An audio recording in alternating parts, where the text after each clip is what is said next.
Allora, io non vorrei animare ancora la discussione, però mi piacerebbe tornare di nuovo sull'argomento dell'America e lo scontro della civiltà.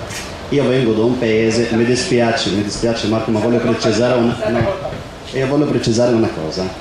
Io vengo da un paese che ha vissuto gli attentati terroristi partendo dall'anno 81 con l'uccisione del nostro presidente Sadat, che era in mezzo alla sua parata militare, è stato assassinato dagli integralisti islamici, e da lì ha partito l'integralismo.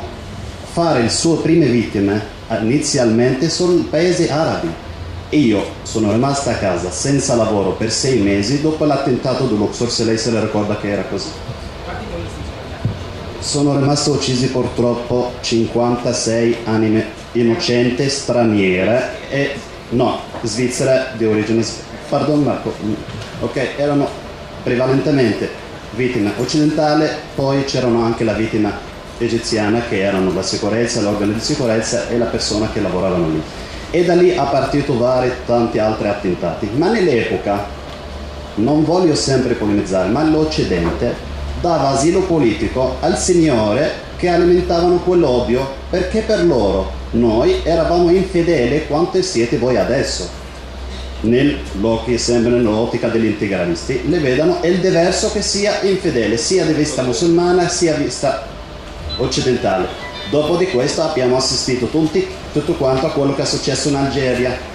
In Algeria sono state sgozzate 150.000 persone dalla mano degli integralisti. Ma attenzione, signor Volta, io le dico questo per un motivo molto semplice. La vittima è in entrambi la parte, quindi ne abbiamo un nemico unico, unito da combattere. Ma questo non vuol dire che io devo giustificare quando un amico che sbaglia, le devo giustificare. Quando io ho assistito nel 2003, all'inizio dell'anno 2003, l'America che mi presenta la guerra al terrore, che è ancora una guerra aperta, il presidente Bush non ha dichiarato ancora che è finita, ha detto io vado a portare la democrazia in Iraq, ok?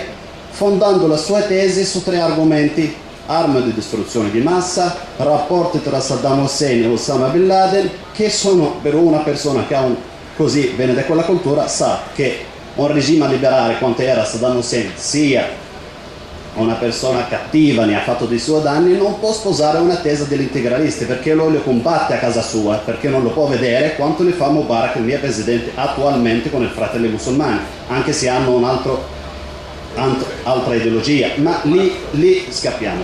E quello che ci ha fatto danni qua, adesso la mass media fa vedere che le vittime dei terroristi sono soltanto occidentali. No, bisogna ricordare che le prime vittime sono stati i musulmani stessi. Quindi io mi trovo vittime di un attentato che le fa uno che viene considerato musulmano quanto me, ma allo stesso tempo non lo è, perché l'Islam, come il cristianesimo, come gli ebrei, un messaggio di pace. Quindi io dico, perché non puntiamo e combattiamo questo nemico assieme, però senza polemizzare tra di noi, ma nel frattempo riconosciamo al nostro amico, al nostro grande alleato, la nostra grande democrazia moderna, che sia l'America, che hai sbagliato. Signor Presidente Bush, hai sbagliato, lei torna indietro, si dimetta e se ne va a casa, perché oggi, come oggi, le dicono i dati statistici, sono stati uccisi un numero superiore a 1 milione di civili innocenti in Iraq. Per quale motivo? A quale prezzo? Per quale ragione, me le chiedo al Presidente Bush, al suo ambasciatore in Italia, che hanno venduto questa guerra per tanti motivi. Ok, questa non torniamo alla sezione. No, io questo le dico, ma non voglio accendere una discussione, però io dico, l'America è una grande democrazia, lo rispettiamo. Le nazioni partono i treni, ma che il treno da Udine alle 2 torri questo non me l'aspettavo. Vuol dire che è una discussione, è la bellezza della democrazia, signor Presidente. Questa è la democrazia, il confronto. Io non dico, non voglio polemizzare con nessuno, non voglio rubare tanto tempo a Marco, però concludo soltanto una cosa. Se è bello della democrazia, Bush lo manderanno a casa gli elettori americani, non lo mandiamo a casa loro qua. Perfetto. Dobbiamo parlare di democrazia. Confermo questo, e sappiamo dai sondaggi americani che lui ha il consenso del minore del 29%, ormai raggiunto da 32 anni. Ma non, perfetto. Però io no, ho un'altra polemica dall'altra parte. Torniamo al discorso di Udine. Scena dalla nuova Udine.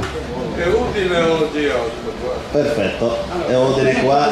Conclusione molto rapida e veloce. Se dobbiamo parlare di integrazione mandiamo anche dei segnali positivi. Se ci sono delle cose positive che succedono nel quartiere della Magnolia, le mettiamo anche alla luce. Io chiedo a tutti quanti, istituzioni, abitanti, comitato civico del quartiere, di dialogare tra di noi per portare avanti un'iniziativa, secondo me, e ritengo che sia fattibile, ritornare a avviare la festa del quartiere, invitando la famiglia a tornare e dialogare tra di noi e chiedendo alle istituzioni una mano di sostegno, di perlomeno di pensare a via Rom, alla zona della stazione, e raggrupparla al centro storico di Udine. Punto. Per far fronte che noi stiamo soffrendo come attività commerciale alla grande distribuzione. E grazie e auguro a tutti buona giornata.